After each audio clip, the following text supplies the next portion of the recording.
Hey everybody, what is up? Welcome back to Final Trade. So we've been hearing forever now that print runs are being cut and collector box prices are finally going to get some support in the market and not just crash immediately after they release. And I wanted to make a video talking about that, what it might look like, what we might look out for, why we probably won't see it coming, and why that's okay. So first off, let's talk about the TCG expansion life cycle, the one thing we keep going back to over and over again on this channel.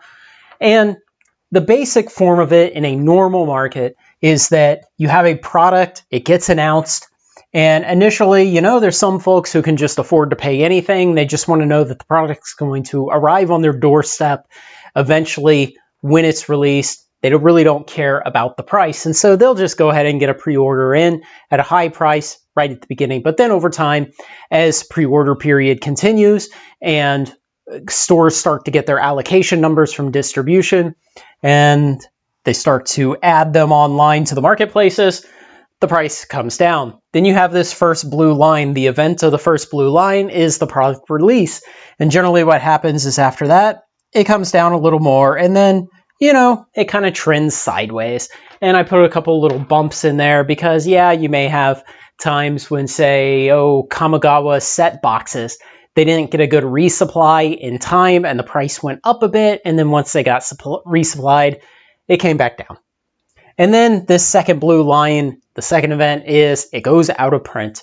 And you can imagine that by the time it goes out of print, most people have had their fill of the product. And so then it's going to trend sideways a bit more because distributors still have the product. They still have inventory of it. Card stores still have inventory of it. Heck, recent times, even WotC still has inventory of it. And over time, that inventory tightens up. Supply gets a lot shorter. And then it starts to rise out there in the future. And don't read too much into this of scale of the horizontal axis on this. It's just the general shape. And when I say normal here, this is kind of the textbook anatomy of what it looks like in a normal market. But what would it look like in a bear market and a bull market? And so what you might expect in a bear market is it comes down and it comes out and it keeps going down and maybe it doesn't consolidate.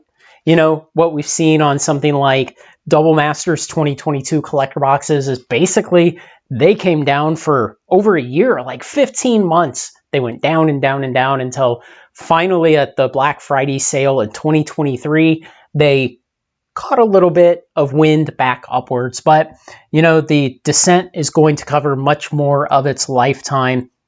And when it eventually goes out of print, it'll probably have a much longer period until it catches some wind upwards. And when it does, that upwards slope will be a lot shallower. And likewise, in a bull market, what you may see is the descent during pre-release will not be as steep. And when it comes out, it'll stabilize flat a lot sooner. It may even see some uptrend during its life. And when it goes out of print, it'll take off sooner and the ascent will be steeper.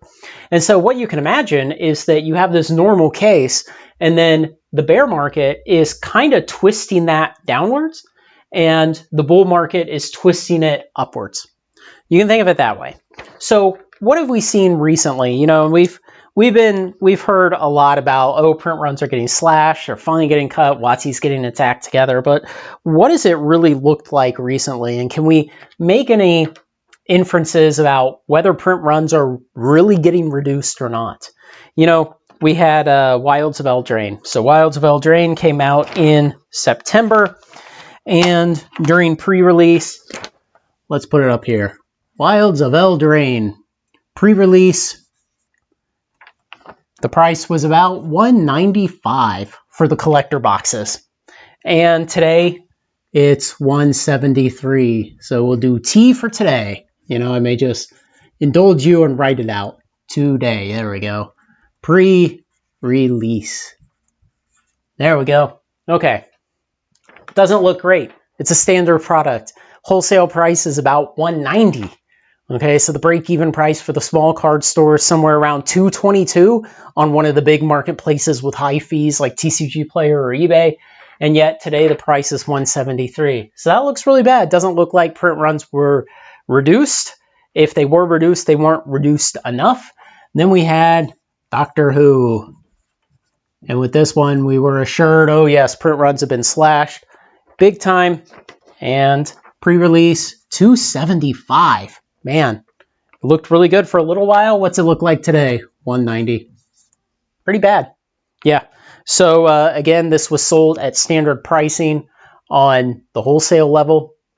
And so 190 today means that basically no small card stores can even sell it to walk-ins, afford to pay transaction fees, overhead costs, cost of capital, cost of labor, all those other things, even the walk-ins in their store, and still make money.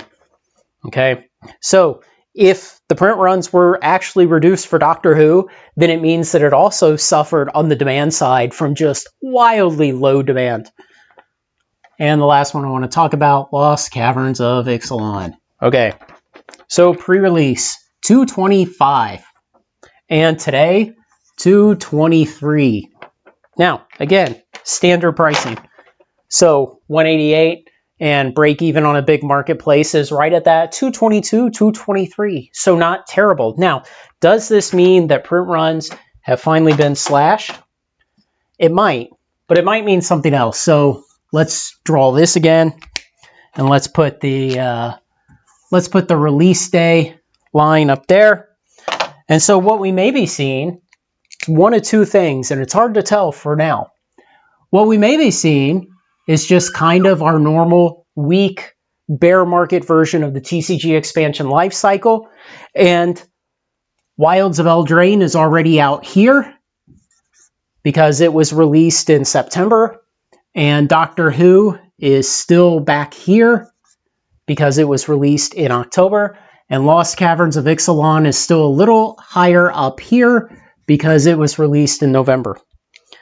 So we may be seeing that everything is still kind of on the same bearish track of the TCG expansion life cycle, and it's just by virtue that these are separated by a month between each one. But what we may also be seeing, let me erase those, is that Lost Caverns of that Wilds of Eldraine did this, and Doctor Who is doing this, and Lost Caverns of Ixalan is doing this. That may be what we're seeing, and we don't know yet. We won't know until the future when we can look backwards. Wow, how did I do that? I bounced it off my head and then I caught it. We won't know until the future when we look backwards and we can see the long-term price action of these three products. And we can tell whether they're all still on the bearish track of the TCG expansion life cycle, or if the print runs are being successively tightened up, collector box to collector box, expansion to expansion, and slowly these curves are turning upwards. We don't know yet. And that presents us with a predicament, because always we would like to have an advantage in markets. We would like to have the inside information. We would like to know things before they happen so that basically we can front run everyone else. And what I'm going to tell you here is you don't need to. It's not that big of a deal. So let's say Ravnica Remastered comes out. Let's say it comes out and man, they tightened up that print run and, they started finally putting gold bars in the boxes like I keep saying they should do. And, it comes out and boy, it just really catches and it goes up. Did you pre-order it? Chances are no. I didn't pre-order it. I'm not going to pre-order it. Right now, I plan to not buy any until the summer. I'll miss out. Yeah, I'll miss out on Ravnica Remastered collector boxes, but you know what? I will have seen that, actual changes have been made. And then when Murders at Karlov Manor comes out, or Fallout comes out, or whatever's after that on the menu, I don't even know yet.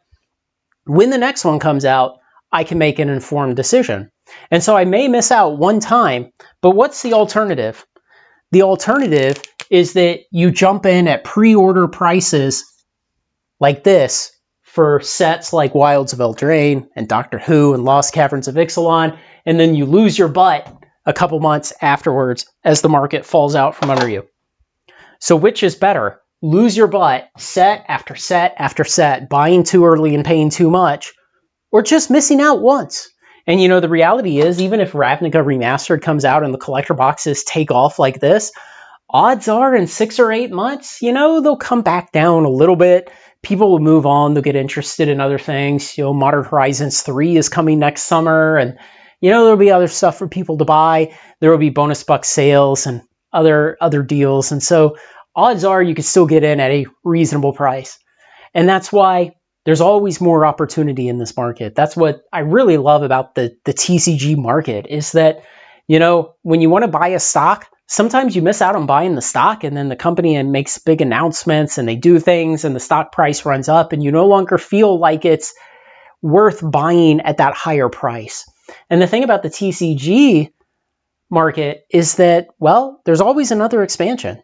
WotC has an expansion about every 4, 6, 8 weeks, depending on the time of year. There's always Pokemon, there's always Flesh and Blood, there's always 5, 6, 8 other games, depending on your risk tolerance. And so if you miss out, that's fine. It's better to miss out one time than it is to lose your butt set after set after set because you bought too early and you paid too much. And so that's why it doesn't really matter. If the print runs are being tightened, great. We want the print runs tightened. We want less product out there. We want less time between it going out of print and catching this wind and turning upwards.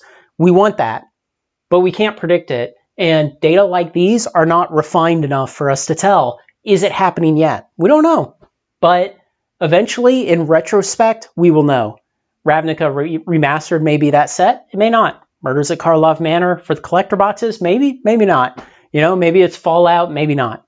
Probably not Fallout because it's Universes Beyond. They're paying a bunch of money for the IP, so they need to print a bunch to get their money back on that kind of stuff. But it's okay to miss out once in a while. Don't panic. Don't buy too early. Don't pay too much. Thanks to everyone who makes this content possible, especially my generous supporters on Patreon who paid for this whiteboard. Thank you to all my generous patrons. Merry Christmas. Go spend some time with people you love. Like, comment, share, and subscribe, and join me on Final Trade.